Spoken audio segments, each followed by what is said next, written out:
Listo. Bueno, pues bienvenidos, bienvenidas a esta quinta capacitación del ciclo de capacitación 2026 de Contemos Juntos para Sumar e ICO Centro de Fortalecimiento. El día de hoy nos enfocaremos en las nuevas obligaciones en materia de prevención de lavado de dinero y como siempre es un gusto presentarles a Alan Manzanares, quien estará a cargo de la sesión el día de hoy. Bienvenidos a todos y todas. Te cedo la palabra, Alan. Gracias, Yure. Y pues sí, muy buenos días a todos. Sí, todavía días, ¿verdad? Estamos a las 11, sí, todavía es de día. Muy buenos días a todos. Gracias por conectarse, por sumarse a este ciclo nuevamente en esta sexta sesión que ya llevamos, creo. Ya lo repasábamos. Y pues creo que el tema del día de hoy, a ver, voy a decir que sí es nuevo en el sentido de que pues vienen nuevas obligaciones, más sin embargo, no es una dinámica que acaba de surgir ayer. Este tema ya tiene publicado al menos en la ley de PLD, que ahorita vamos a ver más adelante, ya cerca de un año. Estamos casi por llegar al año. Entonces, si para este punto no sabemos todavía qué es PLD, creo que es importante que nos repasemos o que vayamos para atrás a los cursos pasados que hemos dado aquí con Nico en tema de PLD para saber de qué va esta materia. ¿Por qué? Porque el día de hoy nos vamos a enfocar tanto en qué es PLD. Digo, vamos a ver un pequeño contexto y como repaso bien general, pero no me voy a enfocar en obligaciones que ya estén en la ley, sino justamente las nuevas que vienen derivado de esta reforma que se da el año pasado. Entonces, pues sí, los invito a que sí, en tu organización todavía no tenemos ubicado qué significa PLD o que lo cumplamos, pues es importante dar ese repaso y ver en dónde estamos parados para saber si es que nos falta algo y si sí nos falta algo, poder cumplirlo. ¿Por qué? Porque esta materia, así como otras, como ya sabrán, relacionadas con donatarias y con temas de obligaciones fiscales, generalmente tienen como consecuencia que si las incumplimos, nos pueden llegar a multar o nos pueden llegar a quitar la donataria. Entonces, para evitar eso, pues es importante conocer de qué va y cumplirlo. A manera de indicaciones generales de la sesión, digo, ya nos conocen la mayoría y si no, ahorita nos presentamos, pero indicaciones generales es que si tenemos cualquier pregunta, les pedimos que nos la hagan llegar a través del chat a que les vamos a estar leyendo durante la sesión. En dado caso que su pregunta se responda en ese momento con lo que se va a presentar o lo que se va a platicar de la exposición, tenemos una pequeña pausa antes de responderla. En caso de que no se haya respondido con lo que ya se vio, bueno, ahí nos detendremos y abordaremos tu pregunta. O, en dado caso que se responda más adelante, igual te pediremos que nos esperes un poquito y más adelante la vamos a atender o la vamos a responder. También, importante conocer que si tu organización aún no es donataria, no quiere decir que esta información no te importe. ¿Por qué? Porque sí es importante conocerla para cuando ya seas donataria, tengas noción de que existe y de que hay que cumplirla. Porque reitero, en caso de no cumplirla, nos pueden llegar a multar. Y no te recomiendo para nada que te lleguen a multar por esta cuestión. ¿Por qué? Porque las multas generalmente son altas. Y reitero, creo que nadie quiere pagar una multa. Entonces, para no pagar multas, conocer la información es muy importante. Muy bien. Entonces, sin más, continuamos. A manera de introducción rápida para aquellos que no nos conozcan, contemos juntos, así como ICO Centro de Fortalecimiento. Somos una organización de la sociedad civil donataria autorizada, las cuales nos dedicamos a ver fortalecimiento desde diferentes áreas y aspectos de la sociedad civil.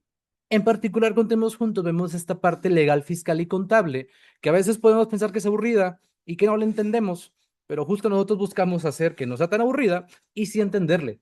¿Por qué? Porque el hecho de que la entendamos va a ser un factor determinante para que el día de mañana tú como organización no tengas ningún conflicto con Hacienda o no pongas en riesgo tu donataria, como ya se ha platicado. Entonces, nos gusta mucho platicar, nos gusta mucho tener este tipo de sesiones. Somos un poco chismosos al respecto, nos gusta compartir la información y espero que para el final de la sesión te pueda llevar un poquito de información nueva, si es que no conoces de esta materia. Entonces, empezando, vamos a ver el tema del día de hoy, como ya lo comentó Yure, son las nuevas obligaciones en materia de lavado de dinero o de prevención de lavado de dinero para donatarios. Les digo, a manera de repaso, vamos a ver puntos bien rápidos. Digo, no me voy a enfocar tanto, pero para aquellos que sean nuevos y no sepamos qué significa PLD, o porque todos mencionan la palabra PLD, pero no sé qué es, pues de entrada es un acrónimo que hace referencia a procedimientos que se establecen por ley para que nosotras como organizaciones apoyemos o desarrollemos acciones para prevenir el lavado de dinero. ¿De qué forma? Específicamente que a mí me utilicen como donataria para lavar dinero, para ocultar el origen de los recursos o bienes obtenidos a través de actividades ilícitas, que generalmente vienen derivados de narcotráfico, de crimen organizado, etcétera, que para efectos de la ley del Código Penal Federal es un delito, tanto para aquellos que lo ejecutan de manera directa como aquellos que participan en el proceso para que suceda. Y a ver, yo pensaría que si somos una organización de la sociedad civil, no tendríamos por qué vernos involucrados en la parte de hacerlo, de ejecutarlo en primer plano. Generalmente nosotros nos vemos involucrados en la parte en la cual nos utilizan para llevar a cabo esta acción de lavar dinero. Que a ver, ninguna de las dos es buena, las dos son malas, pero pensaría que no tenemos tanta malicia como para activamente nosotros ser los que lo ejecutan. Sí, sí, qué decepción. Pero bueno, esperemos que no. Entonces, PLD significa prevención de lavado de dinero. ¿Prevención para qué? Pues justo para que yo no caiga en trampas que me hagan o que hagan que mi organización participe en este proceso de lavado de dinero, que a veces podemos llegar a hacerlo sin saber. Y reitero, no es el tema del día de hoy enfocarme tanto en cómo pasa, pero es importante que te quedes o que sepas que sí puede suceder, que de manera involuntaria tú puedes formar parte de este proceso, de esta cadena, y pues justo esta materia ayuda a que tengas factores y que tengas herramientas para identificar y para prevenir o para evitar meterte más o salirte de esa cadena de delito, en caso de que te vas involucrado de manera involuntaria. Ahora, les comentaba que el año pasado, por ahí de julio, 16 de julio, se publica en el Diario Oficial de la Federación un decreto de reforma a la Ley de Prevención del Lavado de Dinero. Que aquí digo, le digo ley antilavado, ley PLD, el nombre real es más largo, es Ley Federal para la Identificación de Recursos de Procedencia Ilícita, es un poquito más largo. Entonces vamos a acotarlo a ley PLD o ley de antilavado. Entonces, importante de conocer que el año pasado se reforma esta ley.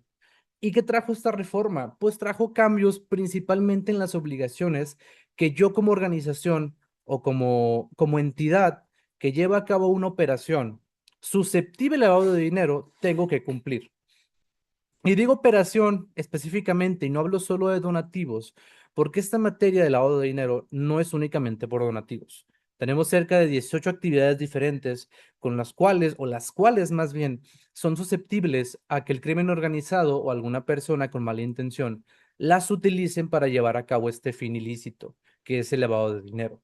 Entonces, obviamente, como donatarias, yo voy a buscar enfocarnos en la parte de donativos, pero sí conocer que existen más materias, que no somos los únicos obligados a cumplir con estas obligaciones. Entonces, pues sí, no somos especiales, quisiéramos serlo, y afortunadamente no somos los únicos en esta materia. Entonces, tenemos más con quien podemos compartir. Voy a decir que el calvario que supone a veces cumplir con esta obligación o con estas obligaciones porque son un poquito pesadas. Entonces, como donataria, preponderantemente, yo voy a verme involucrado o voy a verme incluido en esta lista de actividades susceptibles al lavado de dinero cuando yo realizo la operación de recibir donativos, que es la que idealmente como donataria pues haces en el día a día porque pues es parte de tu sistema o de tu dinámica de procuración. Aparte de vender o tener cuotas de recuperación, pues nos hacemos de donativos, de ahí el nombre donataria autorizada, ¿no? Pero es importante conocer, creo que ya se ha platicado en talleres anteriores, que no es la única actividad por la cual nosotros podemos vernos obligados a cumplir con estos temitas o estas disposiciones de la ley de lavado de dinero. ¿Cuáles son otras? Tenemos, por ejemplo, la realización de juegos y sorteos, que yo sé, en la misma dinámica de procuración de que acabo de platicar, que a veces recurrimos a otras vías de financiamiento, como son justamente esta. Oye, voy a hacer una rifa, voy a hacer un sorteo, pues saber que esa actividad también entra como una actividad vulnerable para efectos de lavado de dinero. Y a ver, aquí me adelanto un poquito a lo siguiente. De las actividades que te voy a presentar o que se van a presentar, no todas son iguales. Para cada actividad se tiene cierto límite a través del cual tú sabes que hay que cumplir con esa obligación. Por ejemplo, donativos. Oye, para efectos de donativos, ahorita más adelante vamos a ver el dato exacto, pero si yo recibo un donativo arriba de 180 y tantos mil pesos, estoy obligado a cumplir con estas disposiciones de la ley de lavado de dinero. Abajo de esa cantidad, no. No porque no sea, vaya, No, no porque por recibir 10,000 pesos no se pueda lavar dinero, pero porque generalmente la actividad de lavado de dinero involucra sumas grandes o se busca el blanqueamiento de capitales o de recursos en sumas altas. Entonces, para efectos de donativos, por ejemplo, entonces tenemos esa cantidad, 188,000 pesos. Oye, para juegos y sorteos, ¿qué pasa? Ah, pues cambia. Creo que aquí, no, creo que lo tengo un poco oxidado, pero si no me equivoco, en juegos y sorteos, a partir de que tu boleto para esa rifa o sorteo supere los 30,000 pesos, estás obligado. Entonces tú me dirás, oye, en mi vida voy a superar esa cantidad. ¿Por qué? Porque generalmente mis boletos cuestan 100, 200, 1,000 pesos. Ah, pero pues imagínate que llega una persona y te compra 30 boletos de 1,000 pesos. Ahí ya pasarías el umbral. Entonces, es importante conocer, reitero, que cada actividad tiene sus límites. Y ahorita me voy a enfocar tal vez en la de donativos, o va a estar enfocada en la de donativos por ser donatarias, pero pues no dejen fuera del radar que las otras actividades existen y te pueden comprometer también. ¿Qué más tenemos? Tenemos el arrendamiento de inmuebles. Obviamente, arrendamiento de inmuebles que idealmente tú tengas la titularidad. Oye, yo como organización tenemos el edificio principal donde operamos, pero a su vez tenemos otros dos establecimientos que rentamos para hacernos de recursos. Ah, pues misma dinámica. Generalmente el arrendamiento se usa con estos fines de lavado de dinero, entonces se incluye en esta lista. Por ende, o en consecuencia, yo también tengo que conocer que existen límites para el arrendamiento. Después, tenemos subasta o comercialización de obras de arte.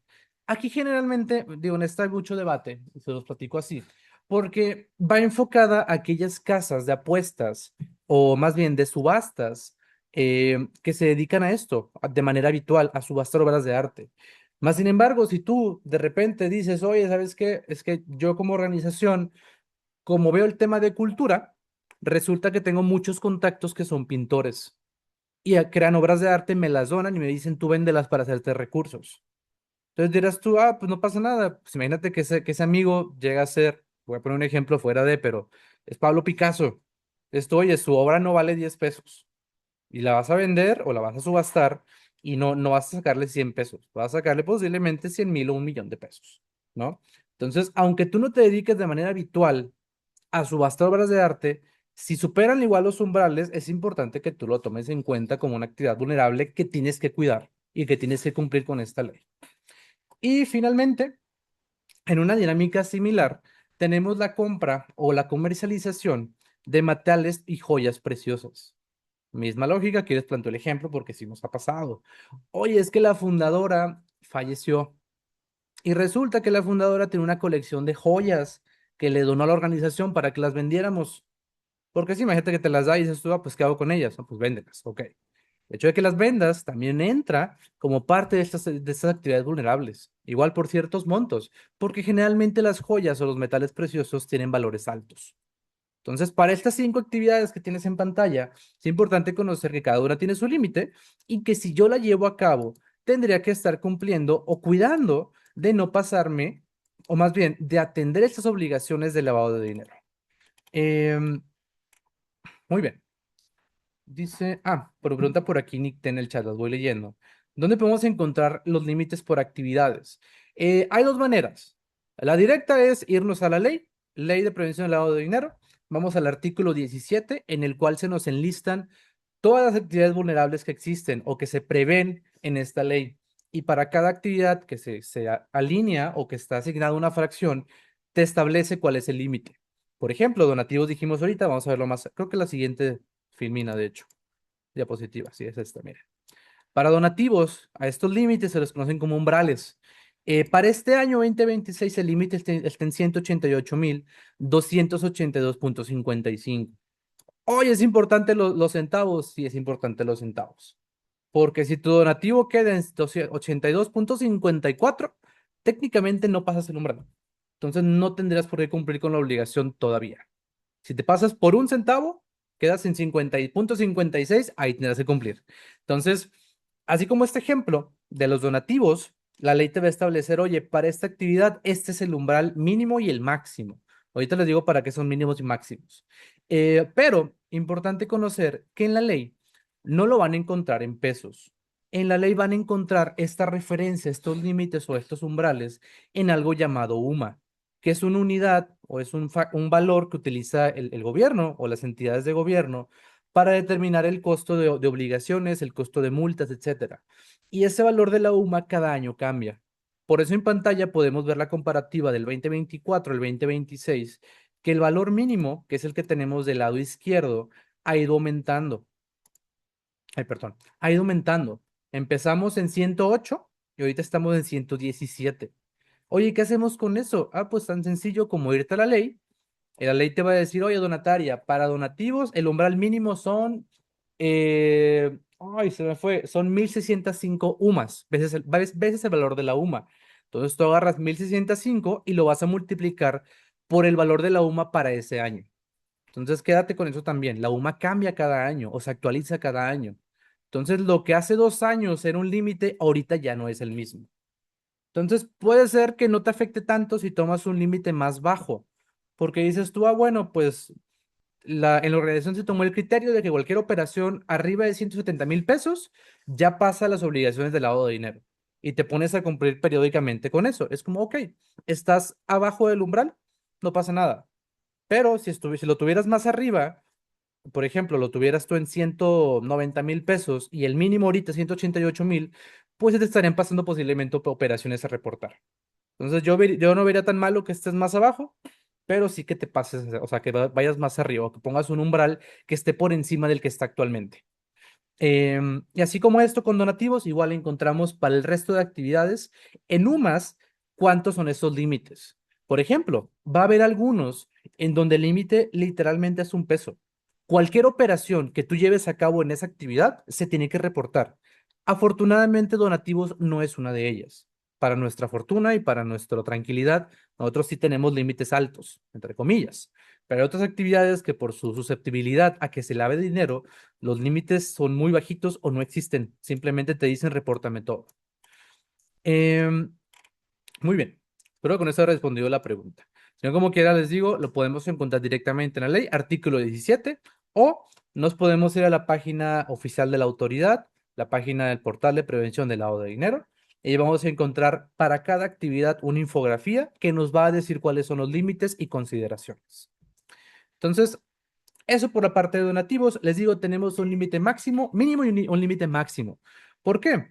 Porque a partir del límite mínimo se entiende que tú tienes que activar todo este mecanismo de prevención de lavado de dinero o empezar a activarlo más bien.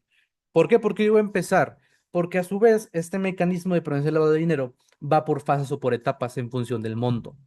Por ejemplo, si tienes un donativo de 190,000 pesos que va a estar ubicado, déjenme por aquí, rayo la pantalla, que va a estar ubicado entre el monto mínimo y el monto máximo, ¿qué tienes que hacer tú? Como ya vamos a ver ahorita más adelante en un repasito de obligaciones, tienes que saber quién te está donando, identificar a tu donante, pidiéndole documentos y guardar esa información.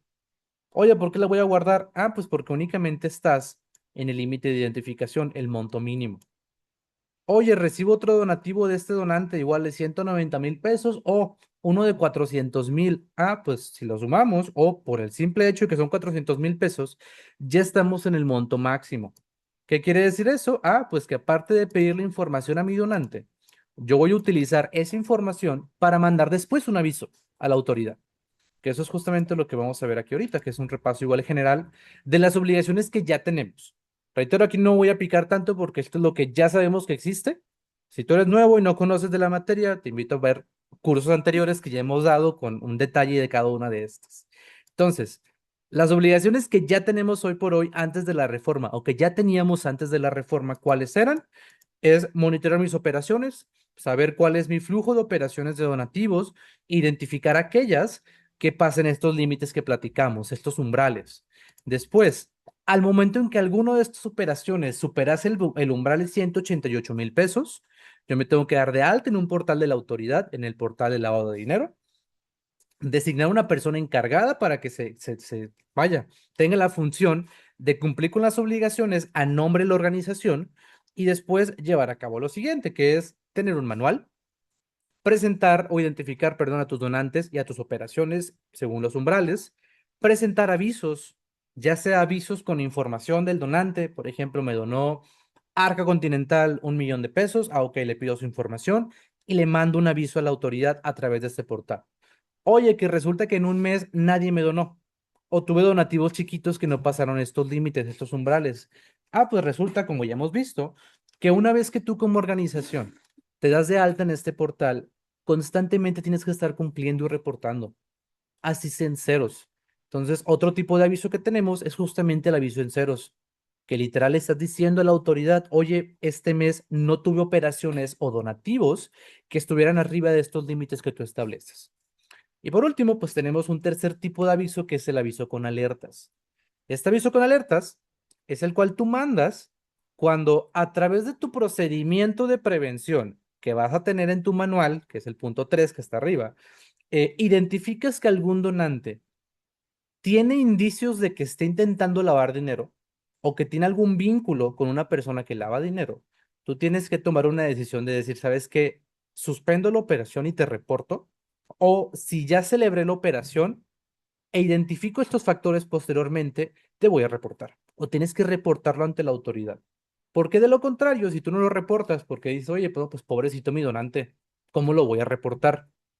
Resulta que si el día de mañana llega a darse el caso que ese donante o esa persona, ese cliente, si llegase a estar involucrado con alguna situación de lavado de dinero, tú también te vas a ver involucrado como un cómplice. ¿Por qué? Porque no lo reportaste teniendo la oportunidad de hacerlo. Entonces, pues si nos hagan cómplices por, voy a decir, tocarse el corazón. Al final, reitero, la afectación de la persona, de tu cliente, de tu donante va a ser, pues posiblemente lo multen y ya. Pero en cambio a ti como donataria te van a multar. Si esa multa no la pagas, te van a obligar a cerrar, o te van a quitar tu donatario y te van a cerrar. Y si tú cierras, no únicamente te afectas a ti como internamente o a tu personal, sino también a todos los beneficiarios que atienden tu causa. Entonces, pues tenemos un mayor grado de responsabilidad en ese aspecto y de ahí el cual o de ahí el por qué tenemos que tener pues más noción de cuál es la implicación y el grado de riesgo que puede suponer esta materia para nosotros. Creo que fue el día de ayer, si no me equivoco, acá en Monterrey, si tenemos a alguien que no es de Monterrey, se dio un cateo ahí por San Pedro de una empresa que justamente se dedicaba a hacer huachicol fiscal y lavado de dinero. Entonces, esta materia sí es real, sí pasa. Yo no ha pasado a escuchar, afortunadamente, de donatarias que caten, que bueno, pero es una materia que el Estado, que el gobierno sí se toma en serio, porque sí genera una afectación grande en la economía. Entonces, de ahí el por qué, pues tiene este grado de riesgo y este grado de severidad, pues alto para ustedes. ¿Qué más tenemos aquí? Obligaciones pasadas. Tenemos la de atender requerimientos y visitas de verificación. Así como cualquier autoridad, pues tiene facultades para revisar que se estén cumpliendo con las obligaciones. Así como las tiene el SAT, también las va a tener la UIF o la Unidad de Inteligencia Financiera, que es quien se encarga de velar por toda esta dinámica de lavado de dinero o de prevención del lavado de dinero. Entonces, así como el SAT te puede ir a visitar, también te puede visitar la UIF. Oye, sin avisar, pues sí, te puede llegar un día sin avisar, se presenta, te presenta la orden y se lleva a cabo la visita. Y es tu obligación como organización y como donataria dejarlos entrar y dejarlos hacer su trabajo. Oye, que van a darse cuenta que no cumplí con las obligaciones. Pues yo te diré, pues ni modo. Tenías la oportunidad antes de que llegaran. Entonces, si ahorita tú sabes que no estás cumpliendo con algo, es mejor que tú solito te corrijas antes de que llegue la autoridad a decirte que estás mal. Porque ya para cuando te dice la autoridad, ya no hay tanta oportunidad de decir es que me equivoqué, ¿va? Y por último, tenemos la de consultar listas negras. Estas listas negras son listas que publica tanto la Autoridad Nacional o de México como internacionales de personas que ya se sabe que sí generan o que sí participan en esta dinámica de lavado de dinero. Entonces, si tú tienes algún donante, y una vez que tú llevas a cabo tu debida diligencia de buscarlo y encuentras que está en estas listas, ¿qué tienes que hacer? Si aún no has llevado a cabo la operación, no la lleves a cabo, no la concretes, cancélala. Oye, ya me dio el donativo, ya le di el recibo y después que lo busqué me di cuenta que estaba fichado como lavador de dinero. ¿Qué hago? Repórtalo. ¿Por qué? Volvemos a lo mismo. Si tú conoces la información o está pública, tú no puedes argumentar que no sabías, porque ahí estaba. Entonces, la autoridad te puede poner, te puede establecer alguna implicación también a ti por participar de manera indirecta en esa dinámica. Entonces, para evitar eso, reitero, tenemos obligaciones generales que son las que ya existían, las que ya tenemos que al día de hoy haber estado cumpliendo de manera pues constante. Ahora, entrando en el tema importante del día de hoy, las nuevas obligaciones, aquellas que se dan de alta según esta reforma. Vamos a ver cuáles son, y creo que en particular son 7 obligaciones adicionales. Más para repaso, acá teníamos que son 3, 4, 5, 6, 7. Tenemos otras 7. Entonces, tenemos en total 14 obligaciones que vamos a tener que cumplir a partir de esta reforma, ¿no? Las 7 que ya estaban, más las 7 que vienen a continuación. ¿Cuáles son?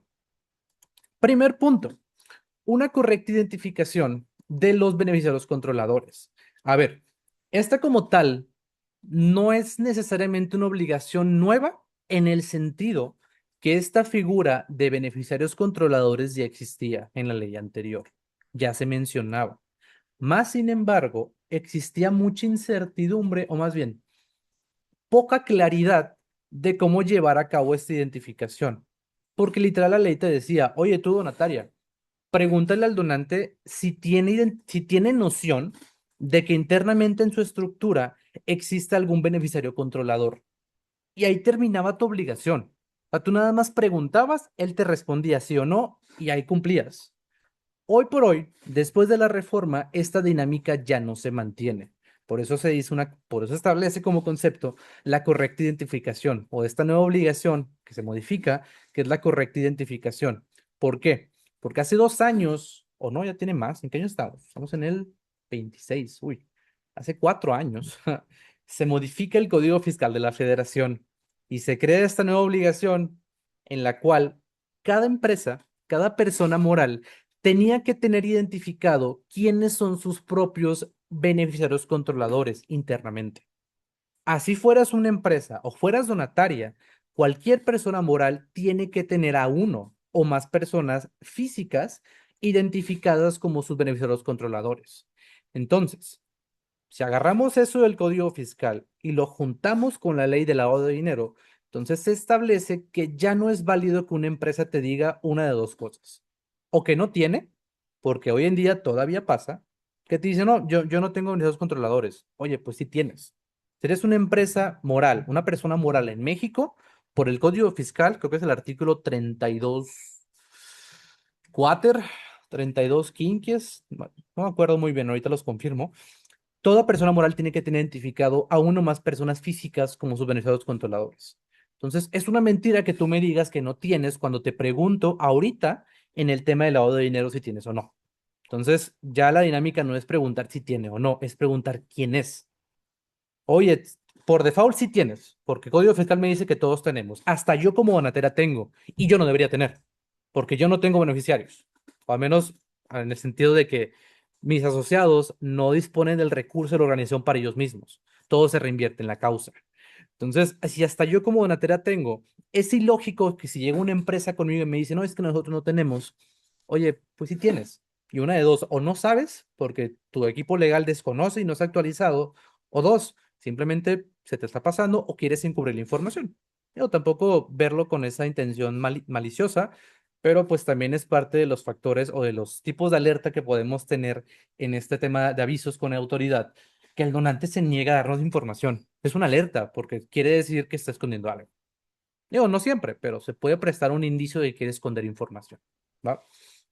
Entonces, esta obligación que se modifica establece justo eso, que alineemos la identificación a lo que establece el Código Fiscal, que dice que todos debemos de tener beneficiarios controladores y recabar la información completa. Y aquí sí la ley, con la reforma, puntualizó que es la información completa de una persona física o grupo de personas físicas, no de empresas.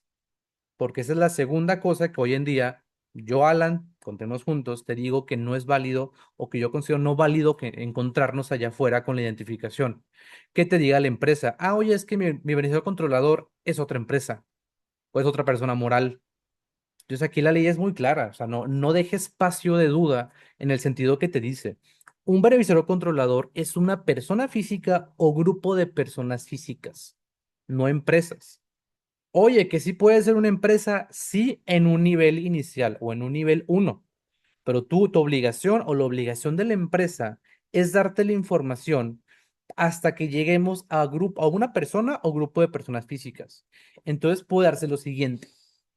Imagínense una empresa en la cual son, no sé, voy a poner cuatro socios o cuatro accionistas. Tres son personas físicas y uno es una empresa. Y resulta que la empresa tiene el 50% de las acciones y los otros tres socios o accionistas tienen la demás parte dividida. Entonces, en ese caso, técnicamente por la estructura corporativa, quien tiene más control y más beneficio es la empresa, porque tiene el 50% es dueño del 50% de esa empresa que te está donando.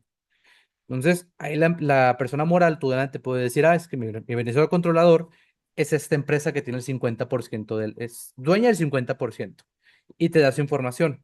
Entonces, aquí te dice la ley, oye, no te quedes ahí.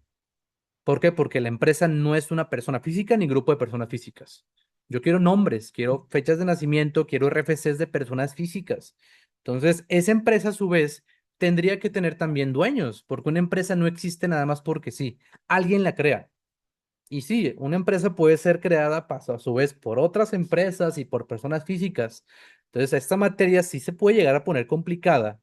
Si tenemos, no se imagínense, un conglomerado, un grupo Carso. El grupo Carso creo que tiene a su cargo o es dueña de cerca de 100 empresas en México, si no es que más. Entonces, imagínate que a ti te dona una de esas empresas. Entonces, la obligación es que tú llegues a la persona física que es dueña de todo, que en este caso, ¿quién sería? Pues Carlos Slim, porque es el dueño del grupo Carso. Entonces, pues sí, tendrás que llegar a Carlos Slim, pues sí, sí tendrás que llegar. ¿Y es tu responsabilidad? Pues técnicamente no, tu responsabilidad está en pedirle información y que te la den. Pero si concatenamos las ideas, donde me dice el Código Fiscal que todos tienen que tener, que tienen que ser personas físicas según esta reforma de lavado de dinero, yo no me puedo quedar o no puedo dar por cumplido el requisito de identificar a los beneficiarios controladores con que simplemente me diga el donante es esta empresa. Pues no, tiene que ser persona física. Y si no cumplo con eso, em, no estoy realizando correctamente mi identificación. ¿Y qué puede pasar? Oye, pues resulta que si tú recibes esa información y se la mandas a Hacienda o en el portal de lavado de dinero, te pueden decir, oye, pues no hiciste lo suficiente para poder identificar. No cumpliste correctamente con tu cargo como organización de identificar a tu beneficiario controlador y te pueden sí poner una multa por una incorrecta identificación. O si de plano, oye, existen correos donde la empresa me está diciendo, fíjate que nosotros sí tenemos beneficiario controlador, pero la verdad es que no nos quiere dar la información, entonces mejor solo pone el nombre de la empresa. Si eso está documentado por correo y tú no lo reportas porque ahí ya estás dando indicios que están ocultando información, vuelvo a lo mismo, te vuelves cómplice y te pueden sancionar. Entonces, mi intención no es espantarte, decirte, oye, te vas a hacer lavado de dinero. Pues no. Es decirte que si te ves en la situación, realmente es mejor no meterte en el conflicto. Si no puedes llevar a cabo una correcta identificación, porque les digo, toda esta dinámica no es únicamente de donatarios. Inclusive están los notarios públicos, más allá de las empresas, están los notarios, están obligados a cumplir también con esto. Si tú vas el día de mañana a celebrar una asamblea o a protocolizar una asamblea ante un notario público, te va a pedir toda la información de tus beneficiarios controladores para poder llevar a cabo tu proyecto de acta. Entonces, no es una materia que esté reservada a donatarias, como para que alguien te diga, no, es que yo no estoy obligado. Todos estamos obligados. Mientras es una empresa, estás obligado y hay que cumplirlo. Y si no estás dispuesto a cumplir con eso, pues mi recomendación es no te pongas en ese riesgo. ¿Por qué? Porque al final, si aceptas el donativo, te vas a complicar nada más tú. Y vas a estar con el Jesús en la boca, con el pendiente de que el día de mañana te pueden llegar a llamar la atención. ¿Va? Preguntan por aquí en el chat. ¿Tendrá algún formato de manual que nos compartan? Porque para solo completar con los datos de la organización. A ver, si existen manuales, por ahí creo que la pregunta imagina, si existen manuales en línea que pueden encontrar. De hecho, muchas empresas los tienen públicos. Pero el tema aquí con los manuales, que más adelante vamos a verlo, justamente como uno de los puntos, es que tú puedes agarrar un manual de base, pero no se puede quedar ahí. O sea, no es nada más le pongo mi nombre y ya está. Ahorita les voy a decir por qué. Pues, reitero, aquí la respuesta es si existen manuales que se pueden compartir o inclusive estructuras básicas de un manual, Más sin embargo, tú tienes que ir más allá, especificando ciertas cosas que ahorita les voy a comentar. Pregunta por aquí Araceli. ¿Un beneficiario controlador también podría ser una persona que toma decisiones pero no cuenta con poderes? Sí.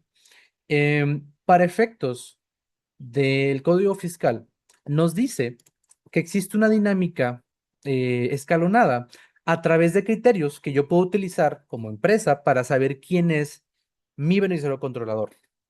¿De qué manera? Ah, pues te dice, oye, primer criterio, aquella persona que tenga el beneficio mayor. Ahorita ponía el ejemplo de una empresa, ¿no? De que, pues la empresa tiene el 50% de acciones. En ese caso, ese 50% le da el mayor beneficio económico a esa persona. Por ende, es la principal, pues se va a enfocar principalmente la autoridad en decir, esta persona es la administradora controlador. ¿Por qué? Porque se beneficia directamente. Si te dice la ley, oye, pues sabes qué, si ninguna persona se beneficia más que otra, todas tienen exactamente la misma participación o ganancia. Vamos al siguiente criterio. La persona que puede imponer decisiones en las asambleas, que aquí generalmente también hablamos o se presta a aquella persona que tiene mayor control. Si hablamos de una empresa por acciones, es la que tiene el 50 o más porcentaje de acciones con relación a los demás. Ahí sí prácticamente tu voto vale más que el de otros. Con una donatera autorizada o con una organización de la sociedad civil, asociación civil, de beneficencia, etcétera, técnicamente los asociados, los que la fundan, ninguno tiene más voz que otros. Todos tienen exactamente el mismo derecho y participación en las asambleas, o sea, tienen un voto. Entonces, según ese criterio de que el que tenga más votos es el siguiente criterio, pues la siguiente persona que tú deberías identificar como beneficiario controlador, pues no te va a aplicar.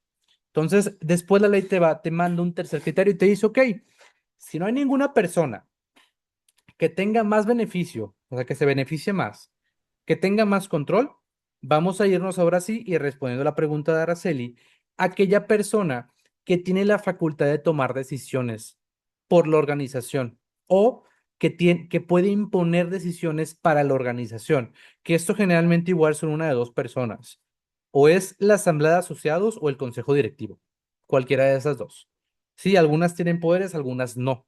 Pero, por ejemplo, la asamblea de asociados se supone que ellos tienen la capacidad de quitar representantes legales, de quitar el consejo directivo, de modificar estatutos. Entonces, si nos vamos por jerarquía de identificación de beneficiarios controladores, primero está la asamblea de asociados o los asociados de la organización y después está el consejo directivo. Y si nos vamos aún más allá, va a estar después el director, el administrador o el representante legal. Pero, para no complicarla tanto, queda ante lo siguiente. El código fiscal te establece justo esta dinámica escalonada de identificación y te dice, si en alguno de los escalones tú te ubicas o tú encuadras, ahí te quedas, ahí me identificas, ya no te vayas a los demás. Los demás son alternativas que puedes usar para identificar a alguien. Pero si te identificaste con la primer escenario, que es el de los accionistas que tienen más beneficio, ahí identifica personas y ya.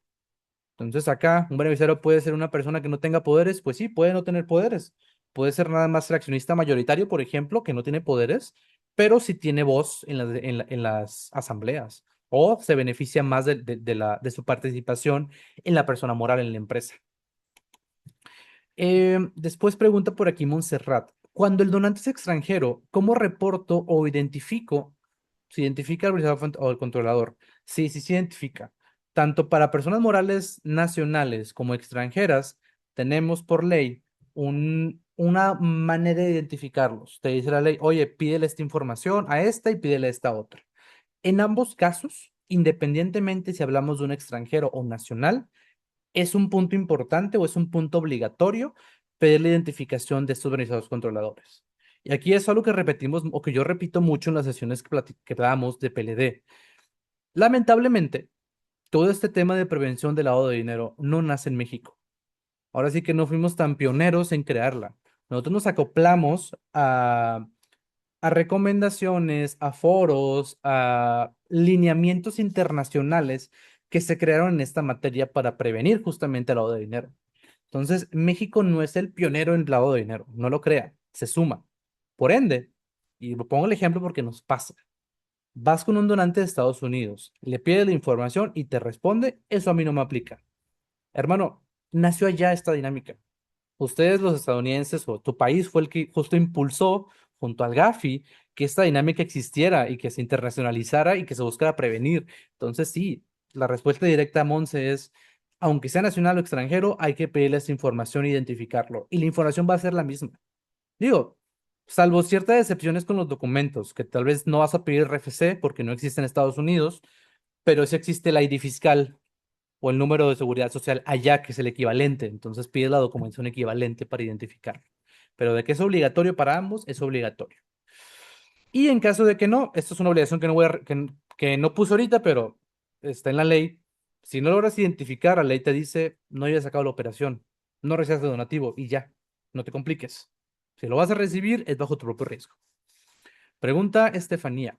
Para la identificación del visor controlador, ¿solo se asigna o debe registrarse ante notaría o hacer algún protocolo legal? Solo se asigna, o sea, vaya, si según la ley del Código Fiscal, que este es para, imagino, para tus beneficiarios internos, Stephanie, eh, tú lo asignas en función de lo que establece el Código Fiscal. Entonces, no tienes que llevarlo ante un notario público, poner esta persona es el beneficiario controlador. Nada más se va a dar por entendido que si cumple con el criterio, es esa persona y tú lo vas a identificar o tú cumples con tu obligación pidiéndole la información y guardándola de tus propios beneficiarios controladores. En este caso hablamos de la materia de PLD, que aquí la obligación es pedir la información de los donantes, de lo que ellos tienen guardado de su propia organización, ¿va? Entonces, aquí les voy a poner creo que también, lo siguiente. Para las obligaciones que vamos a ver ahorita, cada una voy a establecer hasta abajo al final a partir de cuándo tenemos que cumplirlo. Por ejemplo, para este tema de la correcta identificación de los beneficiarios controladores, la obligación era a partir del 17 de julio del año pasado. ¿Por qué? Porque se publica la reforma al día siguiente, ya es obligatorio para todos llevar a cabo esta identificación y lo establece así la reforma. O sea, en este tema específicamente, en esta obligación uno, a partir del año pasado ya era obligatorio. Entonces, ¿qué quiere decir? Que si en julio, no, me voy a adelantar un poquito más, en agosto 2025, tú recibiste un donativo, le preguntaste al donante, oye, ¿cuál es tu beneficiario controlador? Y él te dijo, no, pues fíjate que no tengo. O le puso, no, no tengo beneficiario controlador porque según antes de la reforma se podía, técnicamente hiciste mal tu identificación. ¿Por qué? Porque te decía, a partir de la reforma para adelante, esta obligación ya se empieza a cumplir. O sea, tienen que ser personas físicas y que tú recabes la información correctamente. De hecho, creo que por acá viene justamente eso, pero para que no digan que les miento. Em, encontramos en la página de PLD o el portal de prevención al lavado de dinero un apartado que se llama justamente así. Nuevos criterios generales derivados de la reforma de la ley de PLD del 16 de julio de 2025. Y el criterio 18 te establece, o la pregunta que le hicieron a la autoridad fue esa, de que, oye, ¿a partir de cuándo ya no es suficiente recabar la constancia del beneficiario controlador que sea persona moral? Y tengo que recabar los documentos que permitan identificar a su beneficiario. Esta constancia a la que se refiere es justamente esto que les decía, donde tú únicamente preguntabas, sí o no. Si te ponían que no, ya cumplías. Esa era tu constancia. Y ya lo guardabas y esa era tu manera de justificarte. Después de la reforma te dice, ya no es suficiente la constancia del sí o no. Ahora la constancia se transforma en que siempre va a ser un sí y tienes que pedir la información, reitero, ya lo vimos, de las personas físicas, completa. Si no logras identificar completamente, igual es muy clara, no lleves a cabo la operación. Aquí sí voy a puntualizar también lo siguiente. La reforma sí establece para ciertos puntos justo de la reforma que van a entrar en vigor a partir de que se publiquen o se modifiquen las reglas de carácter general de la ley, que es, hagan de cuenta que está la ley, está el reglamento, existe un tercer documento que son las reglas de carácter general, que ahí te dicen, oye, cómo tienes que identificar a los donantes, cómo tienes que darte de alta, qué vas a pedir al donante extranjero, al donante nacional, a un donante que es una persona de derecho público, etcétera. Entonces, hoy en día esas reglas aún no se han modificado, aún tenemos las reglas anteriores, pero lo malo para nosotros en este punto de la identificación de beneficiarios controladores es que las reglas antes ya establecían que la identificación era de personas físicas. Entonces, por eso te dicen, a partir de ya hay que cumplir con esta obligación, porque en esas reglas ya se establecía que tenía que ser una persona o grupo de personas físicas las que tenías que identificar. Ya no únicamente te quedabas nada más con la constancia. Entonces, es importante, por eso el punto acá primero era que alineáramos esta identificación con lo que establece el Código Fiscal. ¿Y cuál es esa alineación? La siguiente. Del lado izquierdo, tenemos, según esta regla de carácter general, cuáles son los datos que le vas a pedir a tu donante sobre sus beneficiarios controladores. Entonces, esa información creo que pues relativamente sencilla de conseguir, que es nombre completo, fecha de nacimiento, a qué te dedicas, domicilio, etcétera, y un documento de identificación, que van a ser pues la INE, en caso de que sea persona física, pues tiene que ser la INE, comprobante de domicilio, el RFC, etcétera. Ese es del lado de la IDPLD, lo que está hoy en la IDPLD. Del lado derecho, tenemos la identificación que te pide el Código Fiscal hacer internamente a cada persona. Entonces, si se dan cuenta, inclusive la de PLD es más sencilla o no pedimos toda la información. Entonces, se supone que para este punto las empresas ya tendrían que estar cumpliendo o tener plenamente identificado lo del lado derecho internamente, para que cuando tú como donatera llegues y le pidas la información de sus beneficiarios, nada más te compartan lo del lado izquierdo, que es esto, que es más poquita información, y es un poquito menos de la mitad de la otra. Entonces, pues sí, a ver, la identificación de beneficiarios controladores no es sencilla, la interna, pero al menos la que tú pides por el tema de PLD al donante, pues sí está más reducida. Entonces, que el donante te diga, no, es que no tengo la información o nunca le he pedido, pues pídela, porque es una obligación que tienes que tener. Si no, lamentablemente, tanto para ti como para mí, una, no te puedo recibir el donativo y dos, te voy a tener que reportar si no me quieres dar la información. Entonces, porque yo voy a suponer que es un indicio de que que estás ocultando datos. Y si es muy extremo decir, te voy a reportar. Que van a decir, oye, ¿cómo voy a reportar a mi donante? Pero reitero, si nos vamos a esas, si resulta que ese donante sí lava dinero y tú no lo reportas, tú también te ves involucrado en esa dinámica o en esa operación, indirectamente o sin querer. Entonces, no te arriesgues. Em, Veo por aquí una pregunta de Araceli.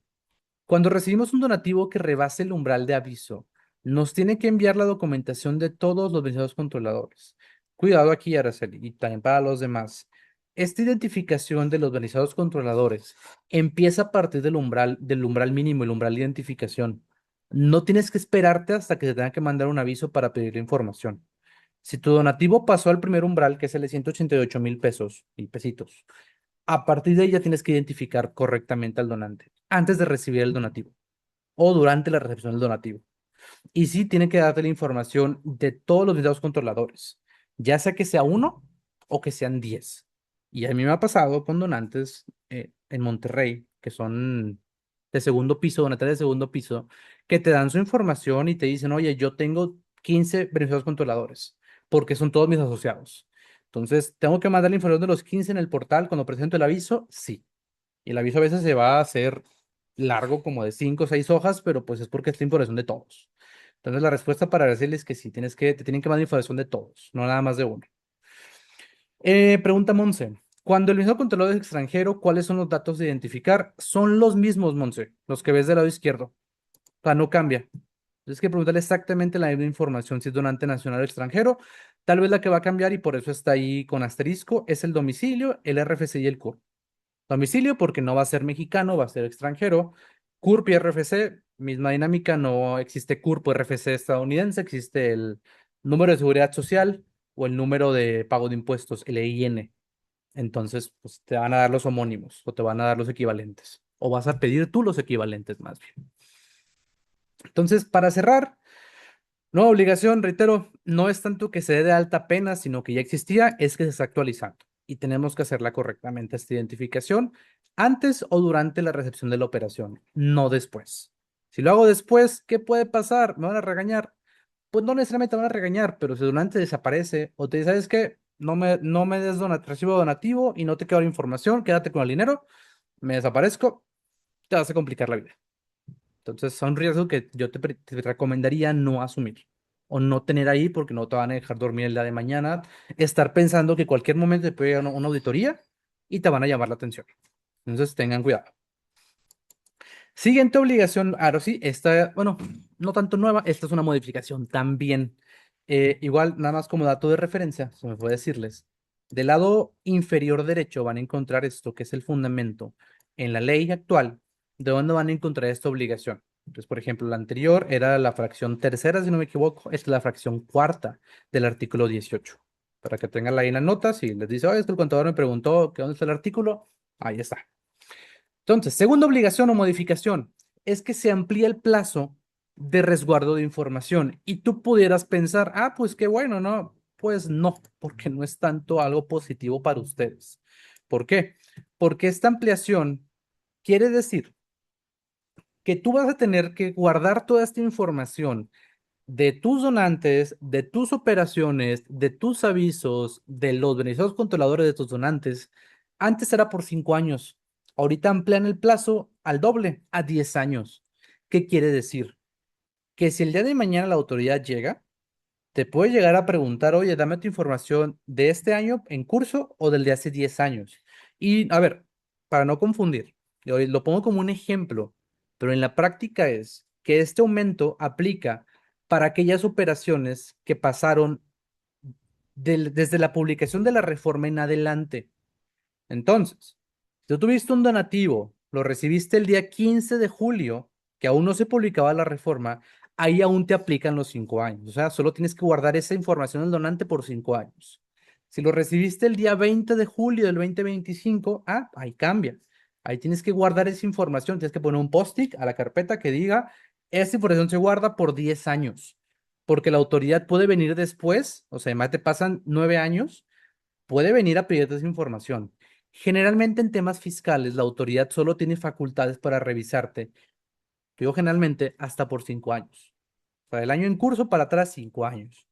Que decíamos como abogados y contadores, decimos, pues no pasa nada.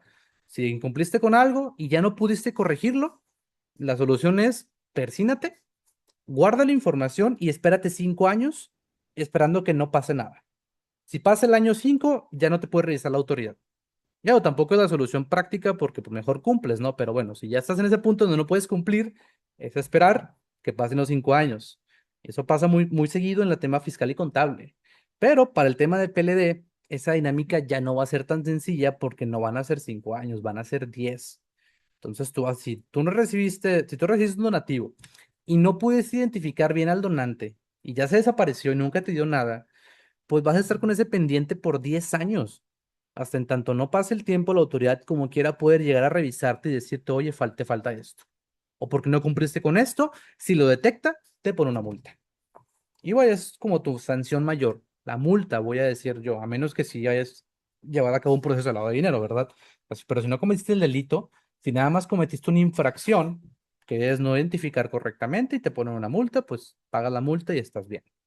Entonces yo te recomiendo que pues si se te fue el año pasado, pensaste que no pasa nada, solo son 5 años, pues no.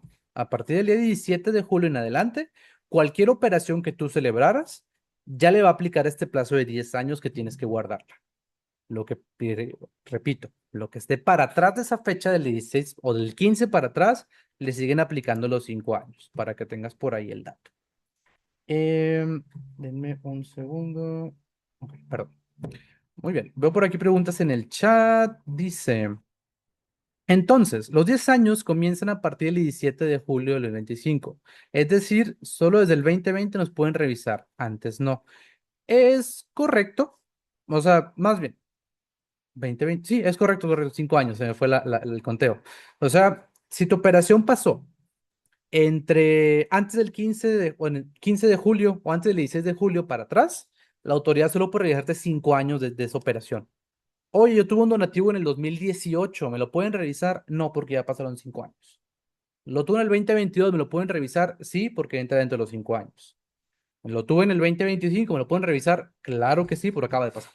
Entonces, en ese caso, sí, sí puede entrar. Pregunta después, aquí imagina. En caso de que el donativo venga de una autoridad, ¿quién es el beneficiario controlador?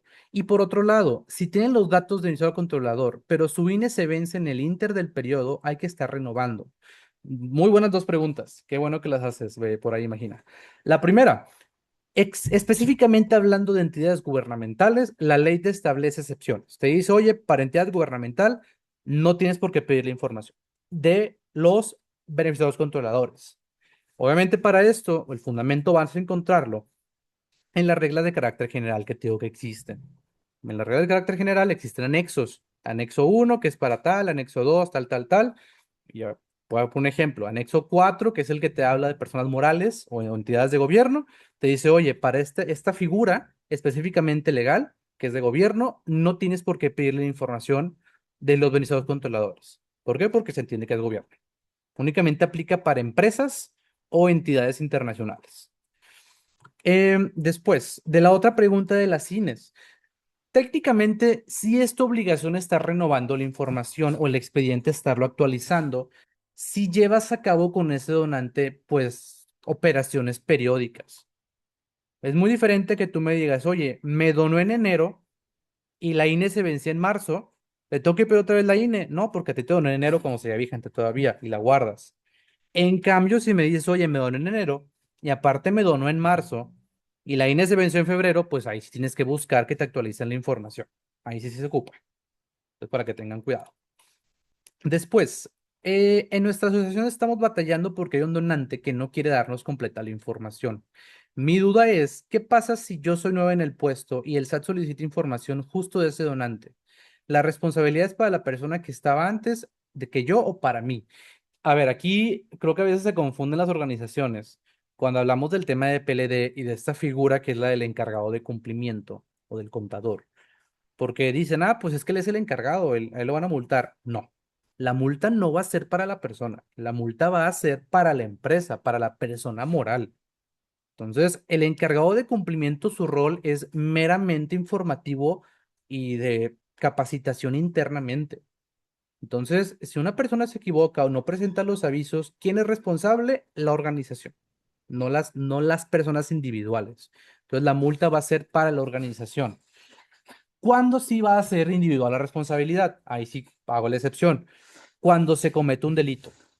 Si se comete un delito con esa intención de cometer el delito, ahí sí ya no va a ser de la organización, porque la empresa por sí sola no tiene una voluntad, la mueven las personas físicas.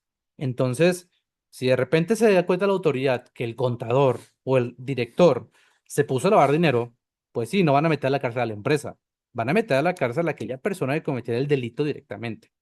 Pues ahí hago como la excepción, porque una cosa es hablar de delitos y otra cosa es hablar de, oye, la organización tenía esta obligación, no la cumplió, ¿quién es responsable? Sigue siendo la organización, no el representante legal, no el encargado de cumplimiento, no el consejo.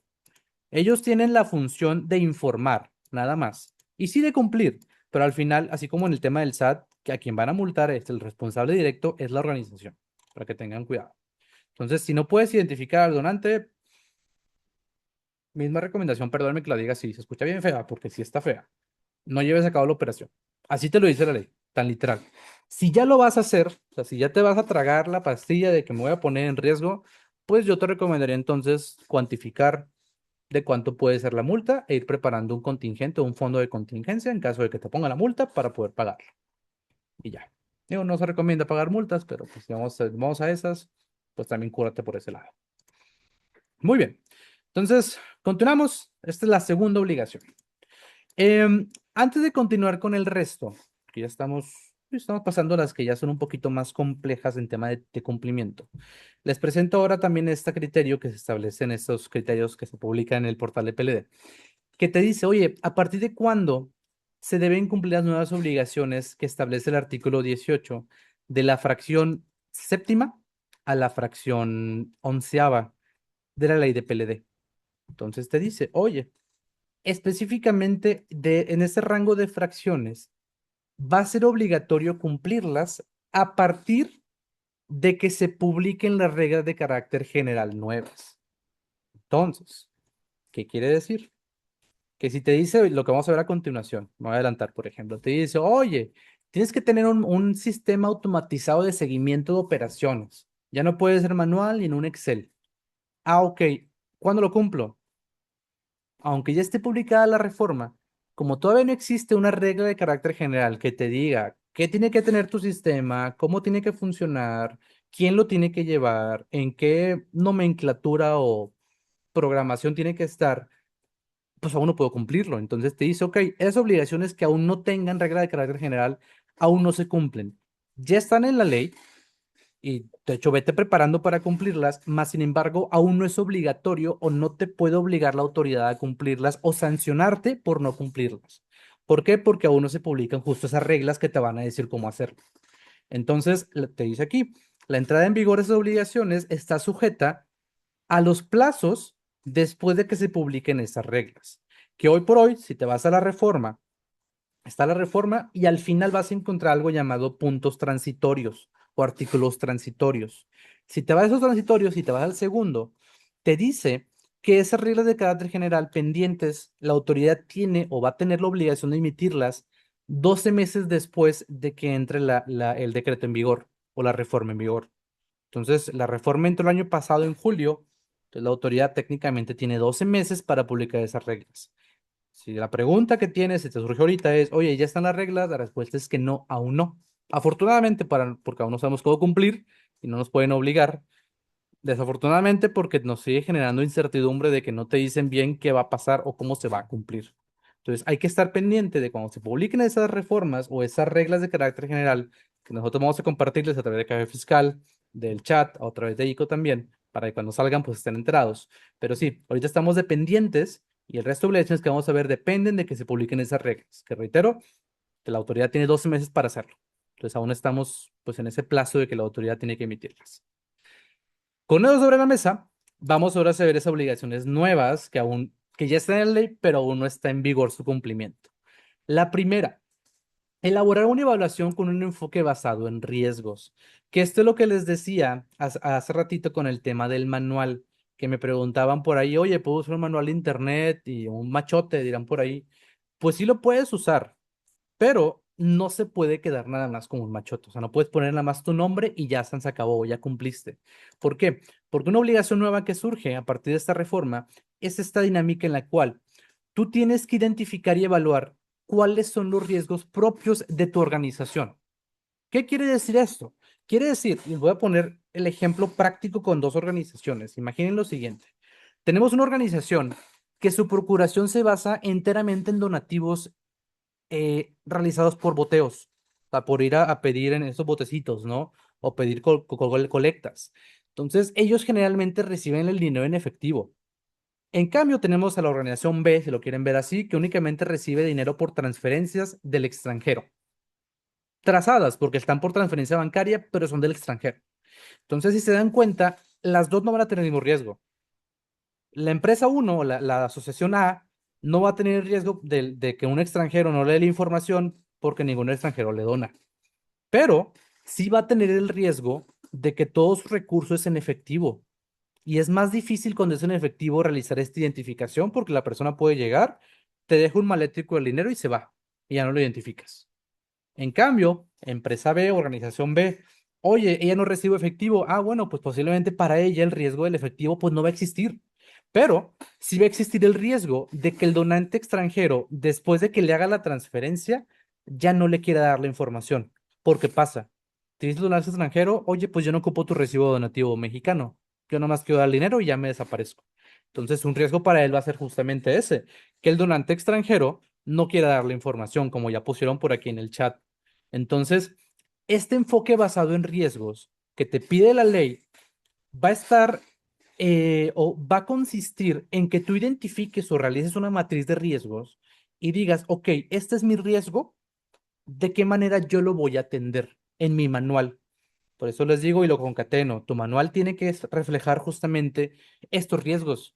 Entonces, el manual que tiene, no sé, un FEMSA, voy a poner ejemplo de empresas, un FEMSA como vendedora de productos alimenticios, no va a ser la misma que el que va a tener, no sé, una agencia de autos, porque no venden lo mismo y no tienen la misma tipo de operaciones con sus clientes, así con las donatarias.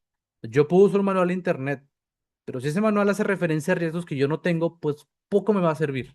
Entonces es importante adaptarlo, llevar a cabo este enfoque basado en riesgos o esta evaluación con enfoque basado en riesgos para saber cuáles son mis riesgos y con eso modificar mis procesos.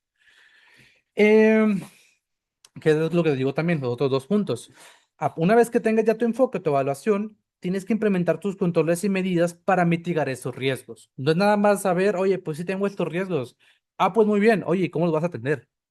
Porque no es suficiente que le digas al SAT, pues tengo estos riesgos y ya, pues qué feo. No, pues ¿qué vas a hacer activamente tú para que esos riesgos no se conviertan en una situación de lavado de dinero? ¿No? Y que esa evaluación se mantenga actualizada, va a ser parte de va a ser anual, idealmente, cada año la actualices. Entonces, ¿qué quiere decir? ¿O por qué anual? Porque puede ser que tus riesgos cambien conforme tu operación cambia. Un riesgo que tú tenías hoy, 2026, tal vez no es el mismo que tenías el año pasado, 2025, o el que vas a tener el próximo año. Entonces, por eso la evaluación te pide que se actualice constantemente. Em, y aquí para el cumplimiento, les digo específicamente, tanto esta como el resto, está pendiente su cumplimiento a que se publiquen las reglas. ¿Por qué? Porque todavía no sabemos hoy por hoy.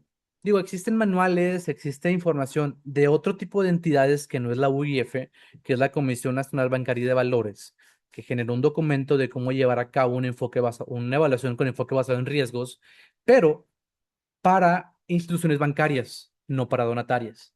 Entonces, ahorita estamos en el punto de esperar a que se publiquen esas reglas para saber los lineamientos de cómo tenemos que hacer nosotros esa evaluación, ¿va? Entonces, ahorita no se preocupen tanto, digo, pueden ir investigando como recomendación en qué consiste, ir pensando en riesgos, pero el producto final o el ya definitivo, vamos a poder generarlo una vez que se publiquen las reglas de carácter general. Muy bien. Tengo por aquí, creo que unas par de preguntas en el chat. Veamos. Ay, creo que he visto unas, pero ya se me perdieron. Creo que entonces no hay preguntas. Bueno, tiene preguntas, aquí estoy al pendiente. Muy bien. Pasamos a la siguiente entonces. Entonces, resumiendo, esta es una evaluación para saber cuáles son mis riesgos y qué voy a hacer yo para mitigarlos. Después, tenemos actualizar tu manual de políticas y procedimientos de PLD. Les decía, y van a decir, oye, se repite, no. La obligación general que veíamos acá, que es contar con un manual de procedimientos y políticas, manual PLD, lo que ya tienes que tener ahorita es el manual. O sea, ya es obligatorio que lo tengas. De hecho, una vez que te das de alta en el portal, tienes 90 días para generar ese manual. Entonces, si ahorita ya pasaron 90 días o no lo tienes, pues no tienes que esperarte de la reforma a que entren las reglas de la reforma para hacerlo. Ya tienes que tenerlo, a como ya se establece la ley. A lo que se prevé en esta reforma ahorita estamos acá, es que actualices ese manual. ¿Qué voy a actualizarle? Pues uno, vas a actualizarle las reformas. O sea, si tu manual antes no contemplaba estas reformas, ahorita hay que actualizarlo para que se incluyan todas las reformas que prevé esto, todas las obligaciones que prevé esta reforma, perdón. Después, vas a tener que modificar los procedimientos de identificación y monitoreo. Puede ser que antes tu manual estableciera que era suficiente, como veíamos ahorita, que era suficiente con el tema de los beneficiados controladores. Era suficiente con preguntar al donante que te dijera que sí o que no y ya cumplías. Ahorita ya vimos que según después de la reforma ya no es suficiente. Entonces, tu obligación ahorita es actualizar esos procedimientos para que se alineen con estas obligaciones nuevas o estas modificaciones o estas reformas, perdón, que modifican las obligaciones, ¿va? Después, otro punto que te pide es que ahora incluyamos otro punto adicional o otro nivel adicional de revisión con los donantes para también saber si mi donante es una persona políticamente expuesta o tiene un perfil de alto riesgo. Por ejemplo, no voy a dar nombres. Imagínate que tuvieras de donante algún gobernador de un estado que estuviera pues por ahí vinculado, que estuviera fichado con algún tema de delitos. Entonces, pues es un perfil de alto riesgo. Entonces, tú tienes la obligación de que tu manual pueda reflejar el procedimiento que tú vas a seguir para atender esa situación. Oye, puede ser que nunca te pase, que a ti nunca te dona ninguna persona políticamente expuesta. Pues muy bien. Mas, sin embargo, no te exenta de que pueda llegar a pasar y que tu manual tenga que contemplar esa dinámica. Entonces, pues sí, esto aún no está vigente per se porque no te dice la autoridad bien aún cómo integrarlo, pero es importante irlo previendo para que se incluya en tu manual. Y si no tienes manual, pues punto uno, haz tu manual, punto dos, idealmente velo enfocando a que ya cumplas con estas obligaciones nuevas. Em, y bueno, pues ya integré el último punto, que es alinear tus políticas o la nueva regulación. O sea, ahorita lo platicamos. Que tu dinámica de identificación de donantes se actualice, que se incluya en tu manual justo el resultado más adelante de tu evaluación y con enfoque basado en riesgos, donde se diga, ok, hicimos esta evaluación, la organización salió con estos riesgos latentes o este nivel de riesgos para estas áreas y de esta manera vamos a atenderlas. Oye, que vamos a limitar el uso de efectivo. Si recibimos donativos arriba de 100,000 pesos, vamos a pedir mejor, digo, de 10,000 pesos, vamos a pedir mejor que nos lo transfieran a la cuenta. Si vamos a recibir un donativo del extranjero, primero vamos a tratar de acordar con el donante que nos pase la información antes de pasar de la cuenta.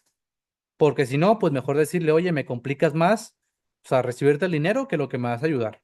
Porque la multa no van a ser 100 pesos. La multa generalmente va desde un porcentaje del donativo que te hicieron, puede ser el 10% hasta el 100% del donativo en multa o más. Y te dice la autoridad la que salga más alta. Entonces, si yo tengo una multa de la ley que me dice, pues por una multa de 100,000 pesos y el donativo era de 200,000, la autoridad se pudiera ponerte una multa de 200,000. Te digo la que sea mayor. Entonces, para evitarte la multa, tus procesos tienen que estar bien establecidos en tu manual y seguirlos. No es nada más que, pues tengo el manual y ya lo guardo. Pues no, pues es que lo cumplas, que es parte de la siguiente obligación, de hecho. Entonces, nada más para cerrar esta, en obligatoriedad, igual estamos pendientes de la regla que nos diga bien cómo llevar a cabo esta integración de personas políticamente expuestas, que tiene que incluir adicionalmente el manual. Digo, ya tenemos ciertos indicios que podemos adelantar, pero igual estamos pendientes según este criterio hasta que se publiquen las reglas. Em, el siguiente punto, les digo que se relaciona un poquito al anterior, porque la obligación aquí igual se modificó un poco. Ya existía en la ley una obligación en la cual era obligatorio para el encargado de cumplimiento capacitarse en estos temas de lavado de dinero. O esa persona que tú designaste como encargado de cumplimiento tenía que capacitarse, perdón, él solito. Después de la reforma, esa capacitación o esa obligación o actividad de capacitación se hace extensiva ya no nada más para ese encargado de cumplimiento, sino también para asociados, para directores, miembros del consejo directivo y personal operativo. O sea, para todos. Y a ver, voy a decir todos en el sentido de aquellas personas que se vean involucradas en esta dinámica de recepción de donativos. Porque tú me podrás decir, oye, entonces le tengo que dar el curso a la persona que se dedica a preparar las comidas a los comedores. No, no necesariamente. Pero si esa persona resulta que en el comedor la gente llega y le dona o le dejan donativos, pues sí, en ese caso sí tendrías que estar capacitándola para que él sepa de que, ok, yo no puedo recibir donativos aquí, tengo que referirlos con el departamento de procuración o de facturación. Si recibo yo el donativo, tengo que saber como personal operativo que si pasa de esta cantidad, hay que hacer ciertas cosas, o tengo que dar un aviso a la dirección para que pasen cosas. Entonces, esta nueva obligación, reitero, hace extensivo que implementemos un programa de capacitación que tiene que ser anual, dirigido a todas estas personas o roles que se ven involucradas en la operación que susceptible al lavado de dinero, que es la recepción de donativos. Entonces ya no únicamente va a ser chamba del encargado de cumplimiento saber de las obligaciones, sino de todos los demás. De ahí el por qué, aquí les concateno o les junto que la obligación del manual no es nada más pues que tengas tu manual y ya, sino es si haz tu manual y en base a ese manual se tiene que establecer o se tiene que alinear tu capacitación al personal para que sepan, uno, que existe el manual, dos, que ese manual establece qué se va a hacer. Y a ver, yo aquí estoy bien peleado con con los profesionistas, voy a decir así, que se dedican a hacer manuales, que los hacen sobrecomplicados y bien técnicos. Oye, porque no sirve de nada que hagas el manual y le pongas puras referencias de la ley, uses términos legales o contables que nadie te va a entender, porque al final el manual pues tiene que ser eso, una guía para que los demás cumplan. Entonces, si el manual no se entiende, de poco va a servir.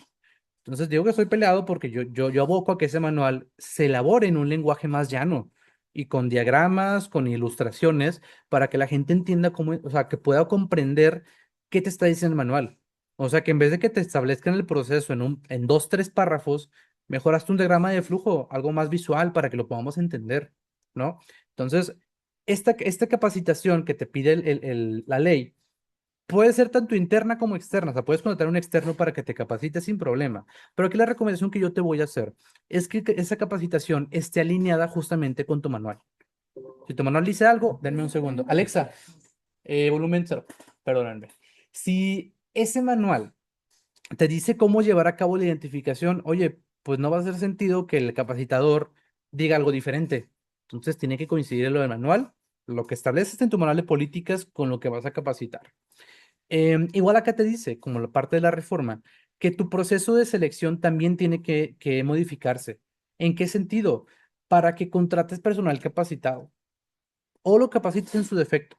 Específicamente hablando de aquel personal que se va a encargar o que se va a ver involucrado, perdón, en esta dinámica de recepción de donativos. Y por último, la obligación también se compone de que promocionemos internamente pues esta cultura de cumplimiento en el personal.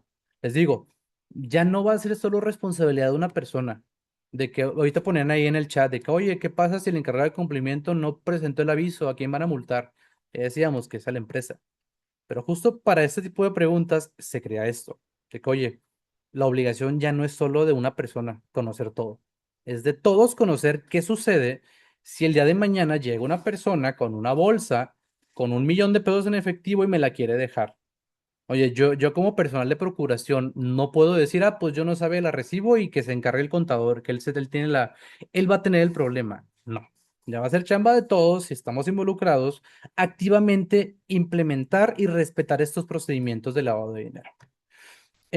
Aquí igual, misma lógica que con lo anterior, estamos pendientes a que se emitan esas reglas para que nos diga bien cómo tiene que llevarse la capacitación, qué tiene que incluir mínimo o sea, como indicadores mínimos, si tiene que ser interna o externa, si es externa, tiene que ser cualquier persona o alguien certificado, aún no sabemos. Podemos adelantarnos, sí, pero pues hay que esperar idealmente a que esto se emita en regla de carácter general. Y digo que adelantarnos en el sentido de capacitarnos, si es que internamente la organización nadie conoce la materia, pues irlos incluyendo ¿cómo se dice? Poniéndolos en conocimiento de la materia, de qué es lo que ya tenemos que hacer o que ya tenemos que estar haciendo y estos nuevos cambios que se vienen. Para así que les puede compartir después este taller, la grabación que después van a compartir, para que les digan, oye, hay que hacer esto. Muy bien, creo que ya estamos por los últimos pasos, si no me equivoco. Sí, estamos en las últimas dos. Les decía, esto me adelanté hace ratito, pero otra obligación que se implementa, que este ya es general, porque antes estaba para ciertas organizaciones o ciertas entidades, ahorita ya es general. Te dice, oye, la obligación es que implementes un mecanismo automatizado de seguimiento de operaciones. O sea, que ya no dependa tanto del factor humano que se identifique si una operación pasa o no los umbrales, que ya es automático. Por ejemplo, no tanto para PLD, pero aquellos que manejen Compact, por ejemplo, Compact Bancos, si son contadores, en Compact Bancos, cuando lo abres, existe un apartado que te da automáticamente o que te valida automáticamente tus pólizas, los RFs de las pólizas contra las listas negras del SAT. Y te dice, oye, de tus 100 proveedores, dos están en la lista negra del SAT. ¿Para qué? Para que te voltees y veas si quieres llevar a cabo con él la operación porque te pueden llegar a ti también molestar después. Entonces, algo similar tendrá que implementarse en tema de PLD, que en vez de que tú lo hagas manual en un Excel, que ya el sistema contable que manejes te permita discernir de que, oye, ¿sabes qué? Estas operaciones tienen un riesgo de lavado de dinero. O por los umbrales, por los montos, ya pasan al tema de lavado de dinero y tienes que identificarlo. Entonces, tiene que ser automático. em, y tienes que establecer también una dinámica en la cual se permita que busques, hay listas también, que si tienes con algún donante, igual así como con las listas negras del SAT, se busquen las listas de personas políticamente expuestas para ver si esa persona que es con la que está celebrando la operación está incluida en las listas.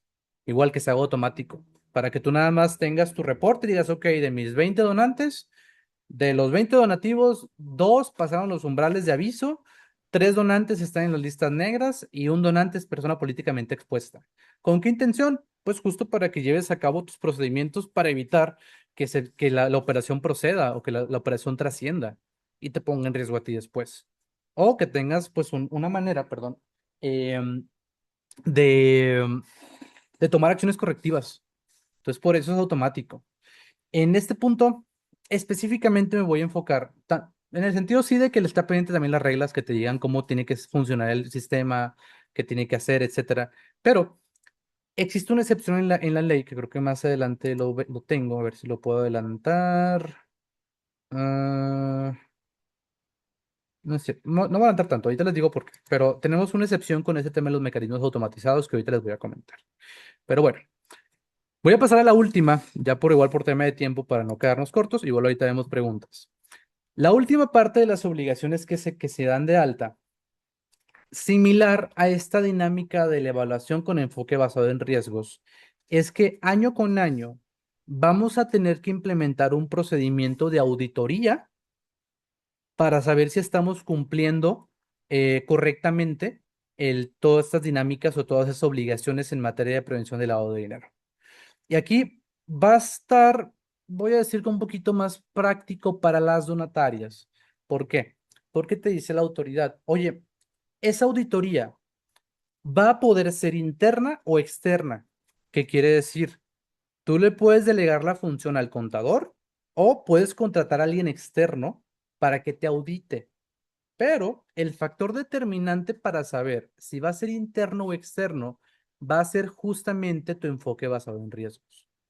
Si sale que derivado de tu operación tienes un alto riesgo en diferentes áreas, te dice la autoridad, oye, si tu actividad es de alto riesgo, la auditoría idealmente va a tener que ser externa, no interna. O sea, va a ser obligatoriamente externa. ¿Por qué? Porque imagínate, tienes un riesgo alto y ahora si quieres juez y parte en esa dinámica de auditoría, pues te dice la autoridad, pues va a ser poco práctico. Porque el contador, y no he hecho culpa al contador, puede ser el contador, el abogado, el director, etcétera, quien se encargue, pero la persona encargada puede hacer, híjole, pues se me fue un aviso, pues déjame reporto que sí se presentó para que no haya problemas. Y ya la auditoría dice que estamos todo bien. Viene la autoridad, revisa y encuentra la falla y te multa. Entonces, pues ahí de poco te sirvió la auditoría porque pues la misma persona que se encargaba de presentar los avisos llevó a cabo la auditoría. Después y parte, y para no evidenciarse, pues dijo que todo estaba bien. Entonces, pues no te va a servir de mucha auditoría. Entonces, si bien la obligación va a ser anual y va a ser obligatoria, les digo, va a tener ese factor o esa posibilidad de que va a poder ser interna o externa en función del riesgo que tengamos. Se supone que por que la autoridad, la UIF, hace cada año o cada cierto tiempo una evaluación de riesgos de cada actividad y la publica. Aquellos que ya estén dados de alta en el portal de PLD lo pueden encontrar para descargarlo, esa evaluación de riesgos. Y te dice, oye, de todo el listado de actividades vulnerables de lavado de dinero, la de donativos tiene un riesgo medio bajo de riesgo. ¿Por qué? Porque ya hay tantos controles, hay tantas obligaciones, hay tanta participación de las organizaciones que ya no es tan ah, atractivo para las personas que buscan lavar dinero utilizar donatarias o esta actividad de donativos para lavar dinero. No quiere decir que no pase, porque sí puede seguir pasando, pero el riesgo ya es más bajo que otras actividades. Por ejemplo, el tema de activos virtuales, de criptomonedas. Ahí el riesgo es alto, alto, porque se presta. Entonces, de entrada tenemos un riesgo medio bajo, entonces nos dice la autoridad, ok, de cajón tú puedes entrar a que la auditoría sea externa, digo, sea interna, perdón. Pero si cuando tú lleves a cabo tu evaluación con enfoque basado en riesgos, sale que sí tienes riesgos altos porque tu operación es deficiente, tus controles no están bien establecidos, tus dinámicas de procuración son comúnmente o son mayoritariamente en efectivo y no identificas donantes, pues tu riesgo puede aumentar y por ende esta obligación se puede tornar obligatoria que es externa. Entonces, pues sí, va a ser el resultado o el cumplimiento de esta obligación va a ser que generemos un dictamen anual que nos diga cómo estamos. Entonces, hoy por hoy aún no está publicada. ¿Qué tiene que llevar? Por eso les digo, aquí específicamente, no se adelanten en ir a buscar auditores no tanto porque no sirvan, digo, si sirve, o sea, si tú no sabes cómo estás ahorita y te gustaría saber, adelante, o sea, contrata una auditoría, se puede prestar, inclusive nosotros la prestamos, pero yo me refiero a que no te adelantes o no te preocupes para que tu auditoría cumpla con todo esto de la ley ahorita porque aún no sabemos qué tiene que incluir. O sea, aún no sabemos si la autoridad tiene que revisar solamente un año o tienen que ser 10 años. No te dice quién tiene que llevarla a cabo, si tiene que ser una persona certificada como auditor o no, etcétera. Entonces, si quieres realizar tu auditoría interna o externa para saber cómo estás, idealmente adelante, pero para la obligatoria y este dictamen que te va a pedir Hacienda, pues uno te lo puede pedir. O sea, uno no está obligado a pedírtelo. ¿Por qué? Porque aún no están publicadas las reglas de carácter general que te digan cómo llevarlo a cabo. O sea, hasta que no se publiquen, que hay que esperar durante este año, hasta que no se publiquen, ya vamos a tener la noción de cómo llevarlo a cabo. ¿Ok? Y pues ya por último, ahora sí, lo que me voy a adelantar, pues no me adelanté hace ratito, ya para cerrar. En esa sección les presento qué debemos de esperar como donatarias de esta reforma, o nosotros específicamente qué tenemos que esperar. Aquí tenemos la virtud o la ventaja y se establece justamente, igual me refiero a los transitorios de la reforma, transitorio cuarto, establece de manera textual que para donatarias, después de que se publiquen las reglas de carácter general, las que les digo que aún no se han publicado, para no confundirlos. Punto uno, la autoridad tiene 12 meses para publicar las reglas, ¿ok? Después de la reforma. Pues la reforma fue el año pasado en julio, la autoridad tiene hasta este año, julio, para publicar las reglas de carácter general. Después de esos 12 meses o que ya se publiquen las reformas o las reglas de carácter general, se le va a dar a la autoridad un plazo de 6 meses. ¿Para qué? Para que haga lo siguiente. Uno, que genere un programa de capacitación y orientación dirigido únicamente a donatarias autorizadas o slash asociaciones civiles para que sepan cómo tienen que cumplir específicamente ellas con todas las obligaciones de prevención del lavado de dinero. De hecho, en el mes de febrero hubo una sesión impartida por la Unidad de Inteligencia Financiera que, a ver, no fue muy concluyente porque no te dijeron nada nuevo. Prácticamente solo repasaron la reforma, así como ahorita. Pero si te dijeron, oye, tenemos nosotros la chamba todavía pendiente de generar esta capacitación, entonces esténse pendientes, nos dijeron de que a las redes oficiales de la autoridad, de la UIF, para cuando se emitan las capacitaciones, pues te metas y sepas o mandes al contador, al abogado, al director, al administrador, y que sepan cómo hacer estas cosas o cómo atender correctamente las disposiciones. Y dirás tú, oye, pues ¿de qué me va a servir bien meterme si ya me dijo algo en la sesión que tengo que hacer, o ya tomé un curso, o ya vi un video? Pues te va a servir porque, aparte, en esas sesiones, idealmente la autoridad va a llevar a cabo orientación práctica. O sea, te va a decir, oye, en tu caso particular, no sé, ahorita me hicieron preguntas.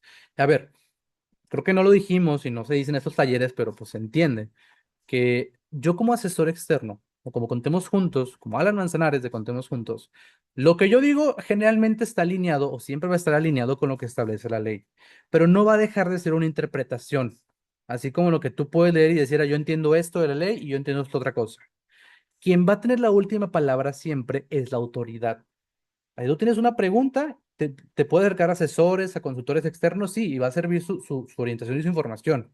Pero la información final o la decisión final siempre la va a tener la autoridad o en su defecto un juez, ¿no? Entonces, estas decisiones van a servir justo para que tú puedas plantear tus casos específicos. De que, oye, en mi organización pasa esto, ¿cómo le hago? Entonces te va a decir la autoridad, ah, ok, haz esto.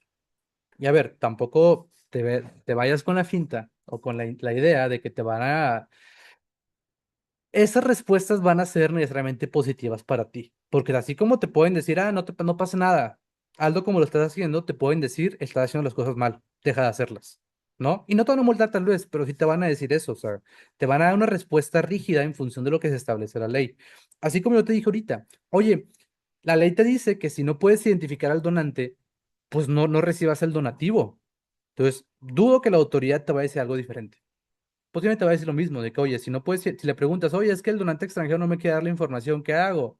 Te va a decir un párrafo, un renglón, no recibas el donativo, punto. No te va a decir nada nuevo. Entonces, son cosas que tal vez la ley establece de manera muy expresa, muy explícita, y así hay que cumplirlas.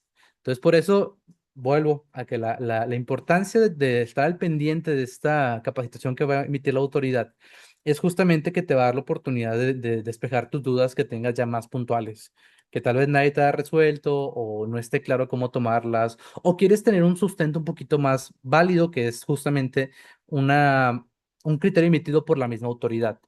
que hoy en día ya se puede hacer a través de un escrito libre que tienes que mandar a la autoridad para que te respondan, pero pues también aquí va a funcionar el espacio para ese fin. Y por último, también te va a servir darle valor a entrar a estas capacitaciones porque la reforma establece que se van a establecer medidas de cumplimiento simplificado específicamente dirigida a donatarias en función de tu riesgo. Entonces, se puede dar el caso que una vez que se publiquen las reglas, si mi organización salió con un enfoque basado en riesgos bajo, puede ser que inclusive me exenten, por ejemplo, de llevar mis operaciones, uy, perdón, ahí está, de llevar mis operaciones en el sistema automatizado, porque al final el sistema automatizado hoy en día ya existen para otro tipo de entidades y son caros. Según yo, no son baratos porque son sistemas especializados. Entonces va a ser una inversión de recursos, sí. Entonces puede darse el caso que una vez que se publiquen las reformas y se emitan estos criterios, a mí me permitan exentarme el cumplimiento de ese sistema, que me permitan seguirlo llevando en Excel, por ejemplo. O que me digan inclusive, oye, pues fíjate que para el tema del beneficiario controlador, te permitimos que nada más identifiques hasta la empresa, que no tienes que ir a esta persona física. Es un ejemplo. Ahorita al final es para efectos prácticos ahorita. Pero nos van a decir justamente en esas reglas y después de que se emiten las reglas, perdón, en esas capacitaciones, qué medidas vamos a poder tomar nosotros simplificadas para que no sea tan complejo, si de por sí es complejo, que se baje el nivel de complejidad para cumplir nosotros con esta obligación como donatarios. Entonces yo te invito a que sí estés al pendiente de estas redes de la autoridad, perdón, a que te informes. Yo igual vamos a nosotros compartir la información cuando se emita y que se atienda. Que si no, al día de hoy no cumples con la obligación de lavado de dinero, o ya cumples, pero deficientemente, o te faltan cositas, regularízate. Es mejor que tú solito regularices a que la autoridad te lo obligue después. Entonces, con eso, pues creo que es lo último por el día de hoy. No sé, Yure, si pasamos todavía 5 minutitos para preguntas. Si no, pues sería todo por el material para esta sesión. No sé qué. Podemos dar un breve espacio para que si alguien tiene preguntas, aunque creo que se respondieron durante la sesión, ¿verdad? Si según yo no se me pasó ninguna, espero. Si sí, pues nada más díganme y las respondemos. Y pues si no hay preguntas, pues nada más como siempre, darle las gracias a todos por haberse conectado, por participar también con sus preguntas en el chat y pues estar conscientes de que esta materia es importante y que hay que cumplirla. De este lado es un Sí, gusto que nos invite Ico una vez más aquí a platicar con ustedes. Nos gusta mucho. Y pues nada, aquí estamos, tanto en esta sesión como ahí en Ico físicamente. Cualquier duda que tengan, nos podemos apoyar. claro que sí. Y bueno, reiterarles la invitación también a quienes están aquí en Nuevo León a que nos acompañen al Café Fiscal de junio, que va a ser este viernes de 10 de la mañana a 12 de la tarde, en donde van a poder tener un espacio para que bueno, compartan estas dudas con Alan y el equipo de Contemos Juntos de una manera más cercana e identificando cuáles pueden ser unas buenas prácticas que puedan retomar para sus organizaciones. Ojalá nos puedan acompañar y les esperamos en las siguientes sesiones del ciclo de capacitación 2026 de ICO Centro de Fortalecimiento y Contamos Juntos para Sumar. Que tengan muy bonita tarde. Muchas gracias.